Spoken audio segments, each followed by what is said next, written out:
Hello everyone, welcome to the Judicial Wings, the knowledge of judiciary, executive and legislation. I am Advocate Pallavi Gawande with you again. सगळ्या वकील मित्रांची जी exam आहे EPP assistant public प्रोसिक्युटरची ही 11 September रोजी झालेली आहे. भरपूर प्रमाणामध्ये काही सेंटर जसं की पुणे सेंटर आहे, ॲज यू ऑल नो की तिथे थोडे अडथळे आलेले आहे, म्हणजेच पावसामुळे किंवा मग लाईट नसल्यामुळे. कारण आपली जी एक्झाम होती 2 पेपर होते, जो की सेकंड पेपर आहे तो अवघड तर असतोच because of the minor act, आणि त्यामध्ये लाईटचाही इश्यू फार मोठा झालेला. त्यामुळे जवळपास तरी भरपूर विद्यार्थ्याचं इथे काही पोर्शन लिहिण्यास राहून गेला किंवा स्टेट ऑफ माइंड जे आहे ते स्टेबल राहिलेलं नव्हतं. तरीही ऑल ओव्हर भरपूर सारे स्टुडंट्स ॲब्सेंटही होते ह्या एक्झामचं फॉर्म भरून. जेवढे एक्सपेक्टेड होतं की एवढे स्टुडंट इथे एक्झामिनेशनला अपियर होतील, बट इथे कोणीही 50% जवळपास स्टुडंट ॲब्सेंट असेल असं मला वाटतं. जी काही आपण न्यूजपेपरमध्ये याची बातमी पाहिली आणि all over average. So cut off कुठपर्यंत जाईल वगैरे, तर कट ऑफ खालीच लागणार आहे. कट ऑफ जे काय आहे ते इतका खूप हाय लागणार नाही आहे. 200 पैकी 100च्या आतच तुमचा ओपनचा कट ऑफ लागू शकतो, बिकॉज ज्या काही ही वॅकन्सीज आहे त्या भरपूर प्रमाणात आहे. 547 जागा म्हणजे खूप जास्त प्रमाणात ह्या वॅकन्सीज आहे. सो माझा रिझल्ट येईल की नाही, मग कॅटेगरीचं जे आहे ते कॅटेगरीचा 10 मार्कांनी तरी कमीत कमी एक 8 ते 10 मार्कांनी ओपनपेक्षा कमी लागतो. एक्झॅक्टली आता आपण म्हणू शकत नाही की लाईक एवढा कटअप लागेल किंवा तेवढा कटअप लागेल, बट एक अनालायझेशन आहे त्यानुसार आपण इथे एक प्रिझ्युम करू शकतो. त्यानंतर दुसरी बाब आहे की ज्या दिवशी तुमची एक्झामिनेशन झाली त्यामध्ये काही प्रश्न चुकीचे फ्रेम केले गेले होते, बट आता एक्झाम झाली आहे आणि आपण कितीही ऑब्जेक्शन घेतले किंवा मेल्स वगैरे जे काही आपण करतोय MPSCला, सो त्याचा एवढा फायदा होईल नाही होईल मला याची कल्पना नाही आहे. बट आता एक्झाम झालेली आहे.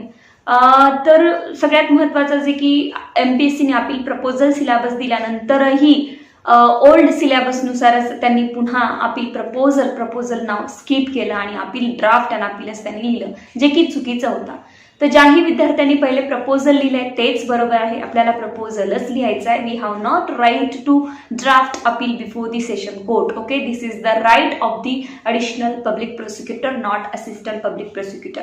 सो आपण एकदम बरोबर केला आहात ज्यांनीही प्रपोजल लिहिलंय. आणि मी विद्यार्थ्यांना सांगितलं होतं माझ्या की अशा प्रकारची जर सिच्युएशन अराईज झाली आणि वेळेवर, तर आपण काय करायचं, तर तुमच्या समाधानासाठी याचे काही एक्स्ट्रा मार्क्स मिळू शकतात 1 ते 2, बट तुमच्या समाधानासाठी की मी दोन्हीही केलं आहे. त्यामुळे मी खाली एक सेशन कोर्टाची हेडिंग टाकून त्यांना जे शिकवलं होतं ते आता सगळ्यांना माहिती आहे, मी इथे परत सांगणार नाही. सो त्याप्रमाणे माझ्या जे काहीही एक विद्यार्थी होते सगळे त्यांनी ते तशा प्रकारे लिहून आलेले आहेत, ज्यांना ते कळलं आणि ज्यांनी व्यवस्थित क्लासमध्ये कॉन्सन्ट्रेशन होतं की अपील ड्राफ्ट अँड अपील आलं तर आपण proposal plus draft and appeal to the session कोर्टचं कसं इथे मेन्शन करायचं आहे. सो हा झाला तुमचा पेपरचा भाग, जो की आता आपण पेपर देऊन आलेला आहे. आता the first and most important thing की आपण पेपर सोडून आलेला आहे. आता तो पेपर कसा गेला, काय राहिले काय नाही, याला फक्त 1 ते 2 दिवस अनालायझेशन करायचं आहे. कितपत मला पर्सेंटेज पडेल हे तुम्ही काउंट करू शकता, बट आता याच्यावरती कुठलाही उपाय नाही आहे. जो तुमचा पेपर गेलाय, cut off list very low लागणार आहे as per the situation was arises in the examination hall त्यानुसार. आणि कट ऑफचा विचार न करता किंवा दुसरा कुठलाही विचार न करता आता तुम्हाला माइंड फ्रेश ठेवणे अत्यंत गरजेचं आहे, बिकॉज एक्झाम झाली आहे, त्यावर काहीही उपाय नाही आहे. द सेकंड थिंग इज की मला स्टुडंट्स जे आहेत ते कंटिन्युअसली मेसेज आणि फोन करत आहेत की मॅम इंटरव्ह्यूचं प्रिपरेशन सुरू करा. तर सर्वात आधी तुमचा 2 महिने तरी कमीत कमी मिनिमम 2 महिने इथे रिझल्ट लागणं पॉसिबल नाही आहे, because all we know the MPSCचा रिझल्ट मेन्स एक्झामिनेशनचा कधी आणि केव्हा लागतो. कुठल्याही स्टुडंटला एकदम प्रेशर दिलं नाही आहे की तुम्ही लगेचच आता इंटरव्ह्यूची तयारी सुरू करा, because that is not necessary की लगेचच पेपर ठेवला घरी आणि मग आपण इंटरव्ह्यूची तयारी सुरू केली. इंटरव्ह्यूची तयारी सुरू करण्यासाठी एक माइंडसेट लागतो की येस आता मग I am ready for the preparation of the next step, because we already cover 1 step, now we will move toward the next. Okay, so अशा प्रकारे तुमचं माइंडसेट आधी तुम्ही करणं गरजेचं आहे. मग लागलीच माझे क्लासेस झाले, PPचे मी एक्झाम देऊन आलो आणि मला लगेचच इंटरव्ह्यूची तयारी करायची असं नसतं. आता सर्वात आधी तुम्हाला इंटरव्ह्यूचं प्रिपरेशन कशा प्रकारे करायचं आहे. तर मी या व्हिडिओमध्ये तुम्हाला ऑल ओव्हर जे कोणी इथे एक्झाम देऊन आलेले आहे त्यांना मी इथे इंटरव्ह्यूचं प्रिपरेशन कसं करायचं याबद्दल सांगण्यासाठी हा व्हिडिओ मी अपलोड करते आहे. First of all, IPC, CRPC and evidence, and most important things evidence and CRPC हे दोन विषय कम्प्लिटली तुम्हाला रीड करायचे आहेत. क्लिअर? सो IPC वर तर फोकस करायचाच आहे, पण जास्तीत जास्त फोकस तुम्हाला CRPC अँड एव्हिडन्स वर करायचा आहे. टोटल तुम्हाला word to word concept clear असणं याच्या गरजेचं आहे, ज्या काही आवश्यक आहे for the JMFC trial. Okay, and then मग त्याच्यामध्ये इन्व्हेस्टिगेशन पार्ट आला, इन्क्वायरी पार्ट आला, अँड देन ट्रायल पार्ट आला. ठीक आहे, अशा प्रकारे. And then appeal and revision also.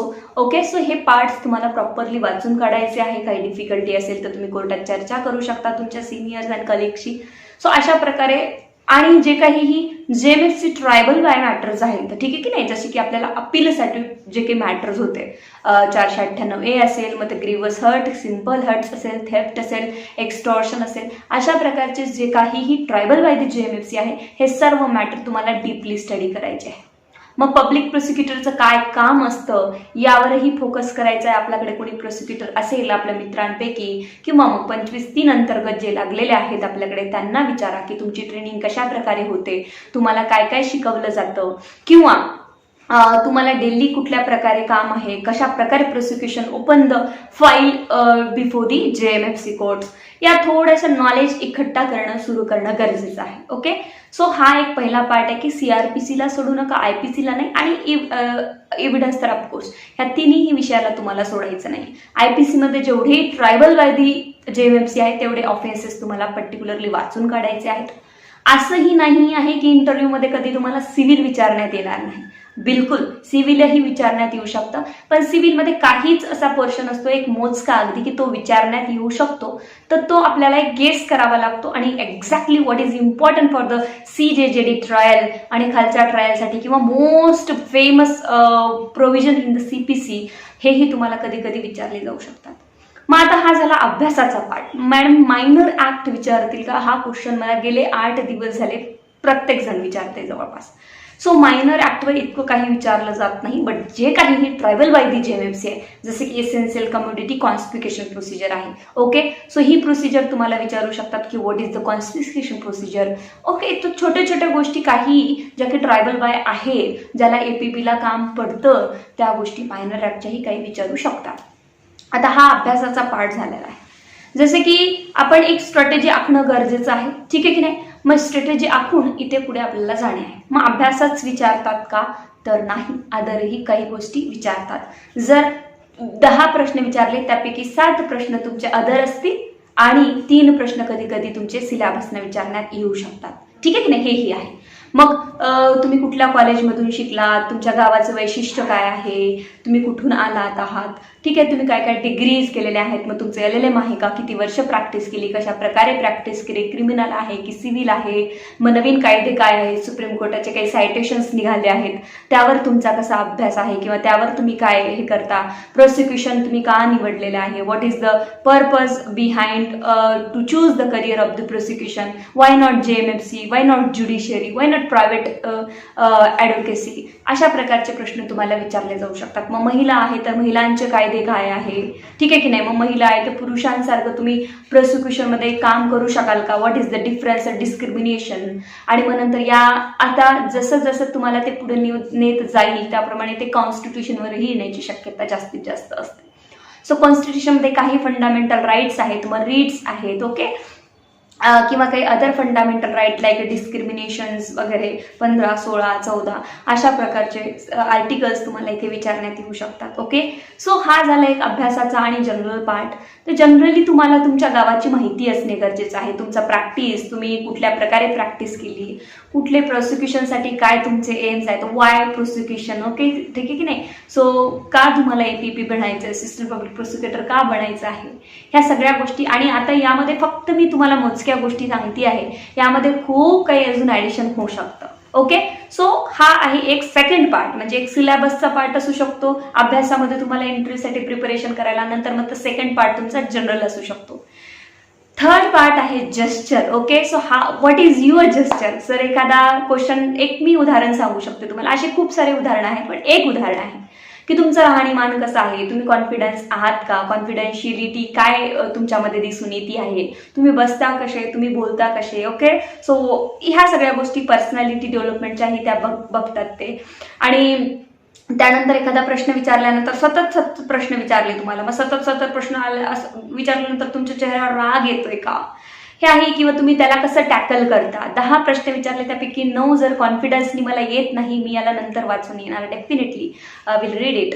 So अशा प्रकारे तुम्ही नाही म्हणू शकता, कशा प्रकारे नाही म्हणू शकता, किंवा कशा प्रकारे तुम्ही like acceptance, what is your acceptance capability. Okay, हेही तिथे बघितल्या जाणार आहे. त्यानंतर तुम्हाला राग येतोय का, किंवा कुठल्या गोष्टी, what is your patience ability, किंवा आपण म्हणू शकतो, ठीक आहे की नाही. सो एक पब्लिक सर्वंट बनण्यासाठी तुमच्यामध्ये काय काय कॅपॅसिटी हव्या आहेत किंवा काय काय गुण हवे आहेत याही तिथे चेक केल्या जातात. मग हॉलमध्ये जाण्यापासनं, एंटर करण्यापासनं, बसण्यापासनं त्यांना कशा पद्धतीने बोलण्यात येतं. मग कधी कधी इंग्लिश कोणी सुरू केलं तर त्यांना ते मराठीत क्रॉस करतात. मग काही गोष्टी आहेत जी की आपण कायदा तर इंग्लिशमधून शिकतोय पण मराठीतनं ते विचारतात. लाईक सिव्हिलचं असेल तर लाईक जजमेंट, मग हुकुमनामा, डिक्रीला काय म्हणतात, ऑर्डरला काय म्हणतात, ठीक आहे की नाही.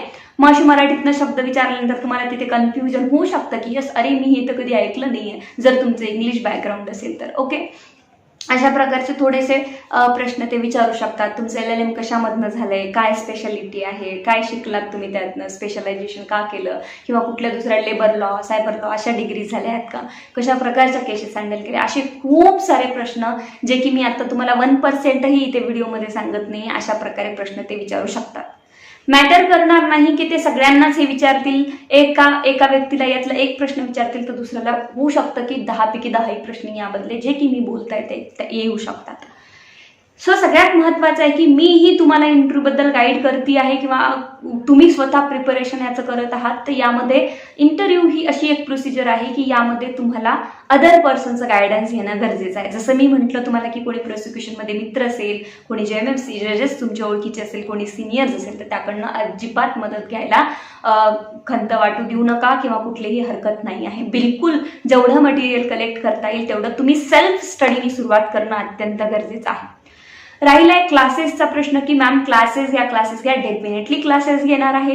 APPच्या मायनर ऍक्टपासनं, मेजर ऍक्टपासनं, अपील, रिव्हिजन, एसे आणि सर्व काही आपण व्यवस्थित कव्हर केलेलं आहे. आणि I am very happy about that की सगळ्यांची एक्झाम जे की माझे स्टुडंट होते त्यांची खूप चांगली गेलेली आहे. अपील प्रपोजल असो किंवा मग एसे असो, ह्या सगळ्या गोष्टी जवळपास मी असं म्हणणार नाही की मी दिलेलं तुम्हाला आलं किंवा मी जे अॅनालायझेशन केलं होतं त्यापैकी तुम्हाला भरपूर प्रश्न आले, तर ते तुमची डेस्टिनी आहे, तुमचं लक आहे ते की तुम्ही माझ्याकडे ट्युशन्सला होतात आणि माझं मटेरियल जे तयार केलेलं मी तुमच्यापर्यंत पोहोचू शकले. So this is a very lucky part. Okay, so की तुम्हाला त्यापैकी प्रश्न उतरले. पण सगळ्यात 100% मेहनत ही तुमची असते. मी फक्त तुम्हाला गाईड केलं, जी काही ही मेहनत होती ती तुमची होती. ती तुमची नोट्ससाठीची धडपड किंवा तुमची शिकण्याची धडपड किंवा रात्री आपण 9-10 वाजेपर्यंतही कधी क्लास घेत होतो, सकाळी सुद्धा 2-2, 3-3 तास. At the end of the 11th आवरला सुद्धा आपण एक 8 दिवसाच्या काळामध्ये, कार्यकाळामध्ये आपण एक्झामिनेशनच्या पॉईंटवरच एकदम भरपूर क्लासेस घेतले. सो तुमची ही धडपड होती की आपलं कुठे ना कुठे रिझल्ट यायला पाहिजे आणि आपण काही ना काहीतरी छान तिथे लिहून यायला पाहिजे. तर भरपूर जणांना मी मेन्स एक्झामिनेशनसाठी ही गाईड केलं की आपण कसं लिहायचं, काय लिहायचं. तर सर्वांचे पेपर छान गेले, त्यामध्ये मीही खूप हॅप्पी आहे. कारण इंटरव्ह्यूचं काय, तर इंटरव्ह्यूच्या क्लासेसबद्दल मी तुम्हाला सांगू इच्छिते की येस, डेफिनेटली इंटरव्ह्यूचे क्लासेस आहे. त्यात एक 5 ते 6 दिवसात मी व्हिडिओ तुम्हाला अपलोड करून देणार आहे की तुमच्या ॲडमिशन्स घेणे तुम्हाला कुठून सुरू करायचं आहे. होऊ शकतं या 8च दिवसात आपण इंटरव्ह्यूचा क्लास सुरू करणार आहोत. आपण टाइम का लावतो आहे, ऑलरेडी 8-10 दिवस एक्झामला झालेले आहे आणि अजून मी पुन्हा तुम्हाला 8 दिवस सांगते, कारण मला असं वाटतं की तुमच्याकडे आता सध्या जेवढा वेळ आहे तुम्ही इन्फॉर्मेशन कलेक्शनमध्ये टाकावा. तुमचं काय एज्युकेशन, तुमचं बॅकग्राऊंड, तुमचं कुठून आलंय, काय नाही, शालेय शिक्षण, ह्या सगळ्या याच्यावर तुम्ही एक 8 दिवस वर्क करायला पाहिजे. त्यानंतर CRPC, IPC एव्हिडन्स बिलकुल सोडू नका. 8 दिवसासाठी माझ्याकडनं हे तुम्हाला होमवर्क आहे असं तुम्ही समजू शकता. So please read CRPC evidence, most important. And the second thing is की पर्सनॅलिटी कशी सुधारवणार आहात तुम्ही, तुमचं हावभाव, चालणं वगैरे जे काही बोलणं आहे हे तर मी तुम्हाला क्लासमध्ये सगळं गाईड करणारच आहे. बट तुम्ही ही क्लास लावण्याच्या आधीच 8 दिवस हे प्रिपरेशन सुरू करावं अशी माझी इच्छा आहे. मी प्रत्येक वेळेस एक स्ट्रॅटेजिक विद्यार्थ्यांना आखून देत असते आणि ती काम जवळपास 99% तरी करते. हे जे काही माझ्याकडे स्टुडंट आहेत त्यांना माहिती आहे. कुठल्याही प्रकारे घाई न करता आपल्याला जायचे, रिझल्टला भरपूर वेळ लागतो. असं काहीही नाही आहे की चला रिझल्ट आला आणि आता मला लगेचच 8 दिवसात क्लासेस लावायचे. तो self improvement is most important first of all. Okay, so self इम्प्रूव्हमेंटमध्ये तुमचा जो CRPCचा आहे किंवा मग लाईन डिक्लेरेशन आहे, एव्हिडन्स आहे किंवा मग ॲडमिशन आहे, कन्फेशन आहे, इन्व्हेस्टिगेशन, ट्रायल, हे सगळ्या गोष्टी एक प्रॉपरली स्टडी करा. बेरॅकमधनं वाचा, काही केस लॉज मिळते का त्याचं कलेक्शन करा, विशाखा गाईडलाईन्स आहे, काय गाईडलाईन्स होत्या वगैरे. सो अशा फेमस केस लॉज जे आहे ते तुम्ही कलेक्शन सुरू करा. ठीक आहे, दिवसातनं 2-3 तास तरी याला तुम्ही द्यायला हरकत नाही. त्यानंतर तुमचं जे काही मी सांगितलं तुम्हाला की पर्सनॅलिटी डेव्हलपमेंट, तुमची लँग्वेज तुम्ही कशी इम्प्रूव्हमेंट करू शकता, ती मराठी का असेना पण शुद्ध थोडी मराठी असणं अत्यंत आवश्यक आहे. सो हे एक बाब आहे. सो अशा प्रकारे तुम्हाला स्वतःमध्ये इम्प्रूव्हमेंट करायचं. मी तुम्हाला आताही सांगितलं की ज्यांच्याकडनं होतं त्यांच्याकडनं इन्फॉर्मेशन कलेक्शन करणं सुरू करा. सो इंटरव्ह्यू जो आहे हा फक्त तुमचा एवढ्या पोस्ट आहेत लाईक 547 जागासाठी 10 मिनिटं ते 15 मिनिटाच्या वर कोणाचाही इंटरव्ह्यू घेतला जाणार नाही. मोस्ट 15 मिनिटं हे खूप जास्त झालेले आहे या इंटरव्ह्यूमध्ये. जेव्हा 60-65 किंवा 70 जागा असतात तेव्हाच ते 10 ते 15 मिनिटं इंटरव्ह्यू घेतात, 15 मिनिटं 20 मिनिटं. सो आता ज्या जागा आहेत त्या फार जास्त आहेत, त्यामुळे 10 मिनिटाच्या वर तुमचा इंटरव्ह्यू घेतला जाणार नाही. सगळ्यात महत्त्वाचं आहे की कॅटेगरीमध्ये असो किंवा ओपनमध्ये असो मॅटर करणार नाही. जर तुमचा मेन्सचा स्कोअर चांगला असेल तिथे 50 पैकी 20 मार्क्स जरी इंटरव्ह्यूला मिळाले तर काहीही हरकत नाही. इकडचा कटऑफ, इकडचा जो वेटेज आहे मार्काचा आणि इकडे एकत्र करून तुमचा रिझल्ट येत असतो. पण ज्यांचंही काही सुटलं आहे किंवा ज्यांचंही काही लिहिण्याचं राहून गेलं आहे की असं बिलकुल नाही आहे की त्यांचा रिझल्ट येणार नाही. मी तुम्हाला आवर्जून सांगते की जागा खूप जास्त आहे, कट ऑफ लिस्ट खूप कमी लागणार आहे. सो प्लीज प्रिपरेशन स्टार्ट करा. CRPC IPC एव्हिडन्स स्टार्ट केल्यामुळे कुठलेही तुमचं नुकसान होणार नाही आहे आता. ठीक आहे की नाही? आणि थोडीफार फीज किंवा थोडेफार वेळ क्लासेसमध्ये गेल्यानंतरही कुठलं नुकसान होणार नाही आहे. त्यामुळे आपला रिझल्ट येणार नाही आणि आपण नंतर प्रिपरेशन करावं इंटरव्ह्यूचं किंवा करू नये असं काहीही नाही आहे. सो प्लीज स्टार्ट करणं गरजेचं आहे इंटरव्ह्यूसाठी. ओके, सो अशा प्रकारे तुम्ही तुमचं इंटरव्ह्यूचं प्रिपरेशन स्टार्ट करू शकता. 10 मिनिटामध्ये ते फक्त तुमची क्युरियासिटी बघतात, तर तुमचा curiosity to becomes a public servant यावर त्यांचा जास्तीत जास्त फोकस असतो आणि तुमचं जनरल नॉलेज काय आहे किंवा तुमचं लिगल नॉलेज काय आहे एवढंच तिथे बघितलं जातं. अदरवाईज ते काहीही बघत नाही. होऊ शकतं असंही होतं कधी कधी की मी जाऊन बसले आणि त्यांनी 2 प्रश्न विचारले आणि माझं सिलेक्शन झालं, असंही होतं. त्यामुळे असं काहीही नाही आहे की मी इंटरव्ह्यूला चांगले मार्क्स मिळवू नाही शकलो तर माझा रिझल्ट नाही आला, तर असं काही नसतं. 10 मिनिटात ते कोणीही तुम्हाला जज करू शकत नाही 10 मिनिटामध्ये, हेही लक्षात असणं गरजेचं ठेवा. त्यामुळे तुम्ही चांगल्या प्रकारचे प्रिपरेशन केलं आणि चांगल्या प्रकारचं प्रेझेंटेशन दिलं तर तिथेही तुम्हाला मार्क्स मिळतील आणि इथे जर चांगला गेला असेल पेपर तर वादच नाही. पण ज्यांचाही काही सुटलाय, मी परत एकदा सांगते, काही लिहायचं राहून गेलं आहे, त्यांना वाटतं की मला यस खूप चांगले नाही, थोडे कमी मार्क्स पडतील, त्यांनी मात्र इंटरव्ह्यूचं प्रिपरेशन खूप सिरियसली घेणं गरजेचं आहे. कारण त्यांना इंटरव्ह्यूमध्ये जर चांगले मार्क्स मिळतील तरच त्यांचा कट ऑफ लिस्टमध्ये नंबर येईल. अदरवाईज मग मार्क्स इकडचे कमी आहे आणि तिकडचे कमी आहे तर पास होऊनही फायदा नाही. तुम्ही खाली बसता. 547 वर 548 वर जरी असेल तरी त्याला घेण्यात येणार नाही. का? कारण की जागा संपून जातात. सो अशा प्रकारे इंटरव्ह्यूचं जो क्लासेस आहे आपले, खूप विद्यार्थ्यांचे फोन येतात. शेवटी मला हा व्हिडिओ बनवावाच लागला कारण मी प्रत्येकाला रोज सांगणं पॉसिबल होत नाही. कुणाचे फोन रिसीव्ह करू शकते बट कुणाचे नाही करू शकत, असाही इश्यू येतो. सो आज मी तुम्हाला सांगते की 8 दिवसात म्हणजे पुढच्या सोमवार किंवा मंगळवारपासून आपण इंटरव्ह्यूचे जे क्लासेस आहेत ते सुरू करणार आहोत. आणि यामध्ये 2 ते 3 दिवसानंतर मी एक शॉर्ट व्हिडिओ टाकणार आहे की फीज स्ट्रक्चर काय आहे आणि टायमिंग काय आहे त्यानुसार. मग हे इंटरव्ह्यूचे क्लासेस कसे असणार आहे तर डेफिनेटली तुम्हाला पहिले सगळ्यांना ग्रुपमध्ये माहिती दिली जाईल की इंटरव्ह्यू काय आहे, आपण स्टडी कशा प्रकारे करायची आणि सगळ्या गोष्टीचे 1-2-3 लेक्चर पहिले घेतले जाईल की प्रत्येक वेळेस. मग पर्सनॅलिटी डेव्हलपमेंट आहे तर पर्सनॅलिटी डेव्हलपमेंटवर 1 लेक्चर राहील. सिलेबस आहे CRPC, तर CRPC वर एक, IPC वर एक, अशा सिलेबसवर एक एक लेक्चर राहील. असे 4-5 लेक्चर तुमचे झाल्यानंतर तुम्हाला पर्सनली टाइम दिला जाईल 20 मिनिटांचा, आणि त्या 20 मिनिटांच्या ह्याच्यामध्ये तुम्हाला पर्सनली लिंक येईल. ग्रुप कोणीही नसणार नाही तिथे. पर्सनली लिंक येऊन पर्सनली तुम्ही माझ्याकडे ॲज इट इज, जसं की MPSC पॅनलवर जाऊन तुम्ही इंटरव्ह्यू देणार आहे त्याच प्रकारे माझ्यासोबत इंटरॅक्ट व्हायचं आहे आणि इंटरव्ह्यू द्यायचं आहे तुम्हाला. ओके, सो MPSC पॅनलमध्ये जाऊन तुम्ही एक पर्सनल इंटरॅक्शन पॅनलशी कसं करणार आहात, तर त्या प्रकारचे पर्सनली इंटरव्ह्यू तुमचे 20-20 मिनिटाचे घेण्यात येणार आहे. असे तुमचे 2 इंटरव्ह्यू घेण्यात येणार आहे पर्सनली. बाकी 4 ते 5 दिवस तुम्हाला कंटिन्यू शिकवण्यात येणार आहे. त्यानंतर तुमचे 2 इंटरव्ह्यू पर्सनली 20-20 मिनिटाचे घेण्यात येणार. पहिल्या इंटरव्ह्यू मध्ये तुम्ही काय चुकलात, तुम्ही कसं बोलायला पाहिजे, कसं करायला पाहिजे, ठीक आहे की नाही, हे मी तुम्हाला सांगणार आणि काय इम्प्रूव्हमेंट करायला पाहिजे. सेकंड इंटरव्ह्यू मध्ये तुम्ही कशा प्रकारे प्रेझेंट करायला पाहिजे आणि तुम्ही ज्या काही इम्प्रूव्हमेंट केल्या त्या वर्क करतायत का, यानुसार आपण इथे मी आज तरी ही स्ट्रॅटेजी तुमच्यासाठी बनवून ठेवलेली आहे, रेडी आहे माझ्याकडे. आणि 5 दिवस आपण क्लासेस साठी यासाठी ठेवतो आहे की तुम्हाला मी पूर्ण शिकवणार आहे की आपल्या इंटरव्ह्यू मध्ये तुम्हाला काय काय स्टडी करायचंय. मग ते सिलेबस असो, पर्सनल असो, जनरल असो, आणि मग हे 5 दिवसाची तुमची पूर्ण प्रिपरेशन झाल्यानंतर तुम्ही पर्सनल इंटरव्ह्यूला माझ्याकडे तयार आहात. Okay, then we will interact personally with each other for the some question and answer. Okay, so अशा प्रकारे आपण पर्सनली एक एक इंटरव्ह्यू घेऊन तुम्हाला पर्टिक्युलरली टाइम येईल, त्या टायमिंगनुसार तुम्हाला लिंक येईल आणि त्या टायमिंगवर तुमच्या पर्सनल अकाउंटवर लिंक आल्यानंतर तुम्ही ते जॉईन करायची आणि 20 मिनिटाचा इंटरव्ह्यू माझ्याकडे तुम्ही द्यायचा आहे. मग यातनं काय बदल करायचे काय नाही पुन्हा एकदा कंबाईन क्लास घेऊन मी तुम्हाला सांगणार आहे. सो प्रत्येकाचा इंटरव्ह्यूचा क्रायटेरिया वेगळा असतो. हा एकत्र कंबाईन सगळ्यांना घेऊन येऊन आपण शिकू शकत नाही. प्रत्येक जणांचं गाव वेगळं आहे, प्रत्येक जणांचा जिल्हा वेगळा आहे, प्रत्येक जणांचं क्वालिफिकेशन वेगळं आहे, प्रत्येक जणांचा एक्सपिरियन्स वेगळा आहे, प्रत्येक जणांचा स्वभाव वेगळा आहे, प्रत्येक जणांची पर्सनॅलिटी वेगळी आहे. त्यामुळे कंबाईनली आपण इंटरव्ह्यू घेऊ शकत नाही. दुसऱ्यांचे इंटरव्ह्यू आम्हाला ऐकता येईल का, हा एक प्रश्न होता, तर त्याचा काहीही फायदा नसतो. मी तुम्हाला सगळं सांगणार, दुसऱ्यांचे इंटरव्ह्यू ऐकून करणारही काय, तुम्ही जे त्यांना प्रश्न विचारणार मी ते तुम्हालाच विचारणार, पण तुमच्या पर्सनॅलिटी किंवा तुमच्या एन्व्हायरमेंट बॅकग्राऊंडनुसार हे प्रश्न वेगळे असतात. ओके, ऍडमिशन बद्दल लगेचच उद्या परवा तुम्हाला व्हिडिओ मिळून जाईल आणि तुम्ही ऍडमिशन घेऊ शकता इंटरव्ह्यूच्या क्लासेससाठी. So thank you so much all student for your valuable cooperation and support. Best of luck for the interview.